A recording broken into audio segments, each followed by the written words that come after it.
இதுக்கு எதுக்குற அந்த பிள்ளைய உள்ள அனுப்புனீங்க? அந்த பிள்ளை வாலண்டியரா வந்து நான் தான் வெளியே போவேன்னு சொல்லிட்டு நிக்குதடா, நான் தலைகீழாத்தான் குதிப்பேன்ற மாதிரி வந்து சஞ்சனா வந்து குதிச்சிருக்காங்க. இதுல வேற நம்ம வந்து அன்ஃபேர் எரிக்சன் அந்த மாதிரிலாம் பண்ணிருக்க மாட்டாங்கன்ற மாதிரிலாம் நம்மளாம் பேசிக்கிட்டு பில்டப் பண்ணிட்டு சுத்தி தெரிஞ்சு இது அவங்களே வாலண்டியரா வந்து நான் தான் வெளியே போறேன், இந்த வாரம் இல்லாட்டினாலும் அடுத்த வாரத்துல வெளியே போயிருவேன், என்னைய வெளியே அனுப்பிடுங்க அப்படின்ற மாதிரி வந்து சொல்றாங்க. சோ அது வந்து ஒரு பெரிய ஒரு மைனஸா இருக்கு. ஏன்னா எல்லாத்துக்கும் அது வந்து ஈஸியான பாயிண்டா போயிடும்.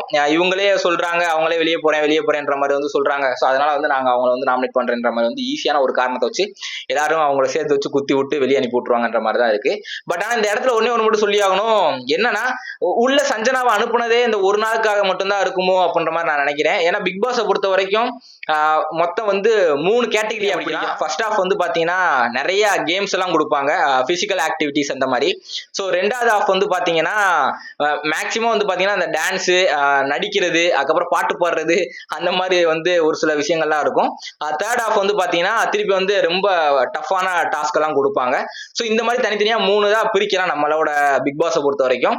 ஸோ சஞ்சனாவை பொறுத்த வரைக்கும் அவங்க வந்து ஒரு அண்டர் ரேட்டடான ஆக்டர் அப்படின்னு இருக்கிறப்ப சும்மா ஒரு நாள் உள்ள அனுப்புவோம். இவங்களை வந்து பாத்தீங்கன்னா மகாராஜா படத்துல நடிச்சிருக்காங்க. ஏன்னா உள்ள போனவங்க வந்து உள்ள ஒரே ஒரு சின்ன தப்பு பண்ணி நெகட்டிவிட்டி வாங்கினாங்கன்னா அவ்வளவுதான், முடிஞ்சு அப்படின்ற அளவுக்கு வெளியே வந்து பயங்கரமான நெகட்டிவிட்டி வாங்கிட்டு வந்துருவாங்க. சோ இவங்க இப்பதான் ஆக்டிங் கெரியரே ஆரம்பிச்சிருக்காங்க. அப்படின்னு இருக்கிறப்ப இவங்களை கொஞ்சம் காப்பாற்றணும்ல. அது போக விஜய் சேதுபதி மகன் வேற சொல்றாங்க. அப்படின்னு இருக்கிறப்ப எப்படி விட்டுற முடியுமா அவ்வளவு சீக்கிரத்துல அப்படின்றதுக்காகவே உள்ள அனுப்புற மாதிரி அவங்களுக்கு முன்னாடியே சொல்லி நீங்க வந்து இந்த மாதிரி சொல்லிடுங்க, அதுக்கப்புறம் அவங்களே எல்லாரும் சேர்ந்து உங்களை குத்தி வெளியே அனுப்பி விட்டுருவாங்க. அதுக்கப்புறம் நாங்க திருப்பி உங்களை ஒயில்ட் கார்டு என்ட்ரியா உள்ள அனுப்புறோம். அது எப்படின்னா ஒரு 50 நாளைக்கு மேல ஒயில்ட் கார்டு என்ட்ரியா உள்ள அனுப்புவாங்க.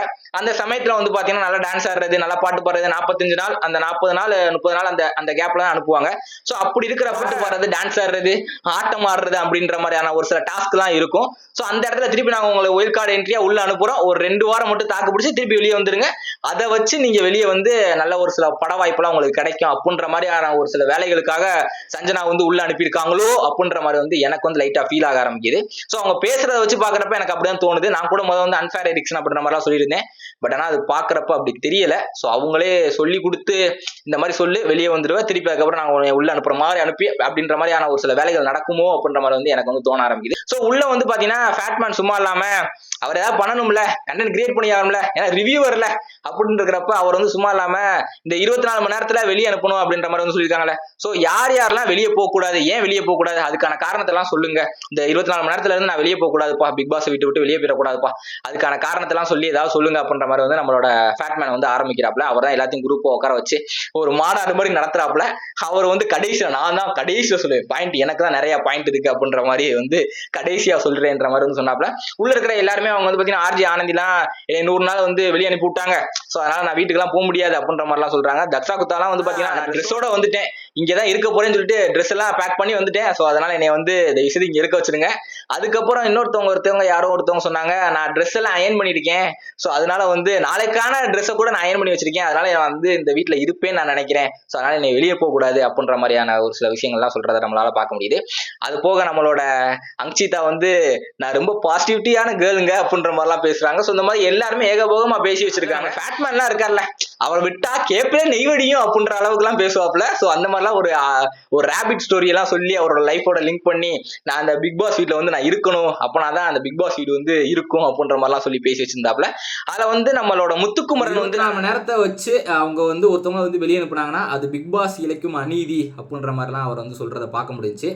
ஆனால் இப்படிலாம் ஓப்பனாக சொல்லாதானே, தெலுங்குல வந்து பார்த்தோன்னா இந்த மாதிரிலாம் பேசுறதுனால ரெட் கார்டெலாம் கொடுக்குறான் நானே, இப்படி தான் உண்மையாக பேசணும், ரெட் கார்டு கொடுத்து விடுவான், எனக்கு கொஞ்சம் பார்த்து பேசு, அங்கிட்டு இங்கிட்டு கண்ணெல்லாம் இருக்குது, கொஞ்சம் பார்த்தே இருனே, எவனாவது போட்டு விட்டு போயிட போறியா. எதுக்காக இந்த வீட்டுக்குள்ள இருக்கோம்னா வெளியே வந்து நிறைய பேர் இருக்காங்க, நான் வெளியே வந்துட்டேன்னா சந்தோஷப்படுறதுக்கு. ஸோ அந்த மாதிரிலாம் சந்தோஷப்படக்கூடாதுல அவங்க, அதுக்காகவே நான் உள்ள இருக்கணும் அப்படின்ற மாதிரிலாம் சொல்றதை நம்மளால பார்க்க முடியுது. ஸோ இந்த வட்டம் வந்து முத்துக்குமரன் வந்து ஒரு சொத்துக்குமரனா இருப்பாரோ அப்படின்ற மாதிரி வந்து நான் நினைக்கிறேன். ஏன்னா அவரோட பேச்சு வார்த்தைகள் அது போக வந்து நல்லா காமெடி சென்ஸ் எல்லாமே நல்லா இந்த டேஸ்ட்ல வந்து மக்களுக்கு பிடிச்சாலும் பிடிக்கும். ஸோ பொறுத்திருந்து பார்ப்போம். சஞ்சனாவை பொறுத்த வரைக்கும் அவங்களே தான் சொல்றாங்க நான் வெளியே போறேன்றத. ஸோ எனக்கு தெரிஞ்சு வந்து இது வந்து ஆல்ரெடி உள்ள சொல்லி அனுப்பியிருக்கலாம் அப்படின்ற மாதிரி தான் என்னோட ஒரு தாட் வந்து இருக்கு. மேபி அப்படி சொல்லாம கூட அனுப்பியிருந்தா கூட இவங்க வந்து அவங்க சொல்ற காரணம் ஆல்ரெடி இந்த ஜாக்லின் வந்து சண்டை போட்டிருப்பாங்க, யாரை கேட்டு முடிவு பண்ணீங்க அப்படின்ற மாதிரி வந்து கேட்டிருப்பாங்க. அதுல வந்து சஞ்சனா தான் அந்த ரூம் எல்லாம் டிஸ்கஸ் பண்ணி இது பண்ணது. வந்து சண்டை போட்டனால இவங்க வந்து மைண்ட் எல்லாம் டிஸ்டர்ப் ஆயிருச்சு அப்படின்ற மாதிரிலாம் அவங்க வந்து சொல்றாங்க. பருத்தி மட்டும் குடோன்ல இருந்திருக்கலாம், அதை தூக்கிட்டு வந்து நல்லா சீவி சிங்காரி திருப்பி குடனுக்குள்ளதான் வைக்கிறாங்க. அது எதுக்கு? இப்ப லைவ்ல வேற வந்து ஒண்ணு ஓடிக்கிட்டு இருக்கு. பிக் பாஸ் எல்லாரும் கூப்பிட்டு உட்கார வச்சு ஆண்களுக்குரிய வீடு ஆண்களுக்கு, பெண்களுக்குரிய வீடு பெண்களுக்கு, பெண்கள் இங்கிட்டு வந்தாலும் சரி ஆண்கள் அங்கிட்டு போனாலும் சரி ஒரு சில ரூல்ஸ் எல்லாம் நீங்க எல்லாம் ஃபாலோ பண்ணணும். ஆண்களுக்கு தேவையான ரூல்ஸை நீங்க செட் பண்ணிக்கோங்க, பெண்களுக்கு தேவையான ரூல்ஸை நீங்க செட் பண்ணிக்கோங்கன்னு சொல்லிட்டு தனித்தனியா பிரிச்சு வச்சிருக்காங்க. சோ இது ஆண்களை பொறுத்த வரைக்கும் நிறைய அட்வான்டேஜ் இருக்கு. ஏன்னா கிச்சனே அவங்க கிட்டதான் இருக்கு. எதா இருந்தாலும் அவங்க தான் முடிவு பண்ணி இது பண்ணணும். ஆனா கேர்ள்ஸ் கிட்ட வந்து பாத்தீங்கன்னா நம்மளோட கன்ஃபர்ஷன் ரூம் மட்டும் தான் இருக்கு. சோ இப்பதான் அதான் லைவ்ல ஓடிக்கி இருக்கு. அதை நம்ம அது பண்ணணும் இது பண்ணணும் அப்படின்ற மாதிரி அவங்க போட்டாலே பிளான் வில்லத்தனமா தான் போடுறாங்க ஆண்கள். சோ என்ன பண்ண போறாங்களோ சோ பொறுத்திருந்து பார்ப்போம். சோ அடுத்த ஒரு வீடியோல பார்ப்போம். அடுத்த ஒரு லைவ் அப்டேட்டோட வரேன். Okay bye.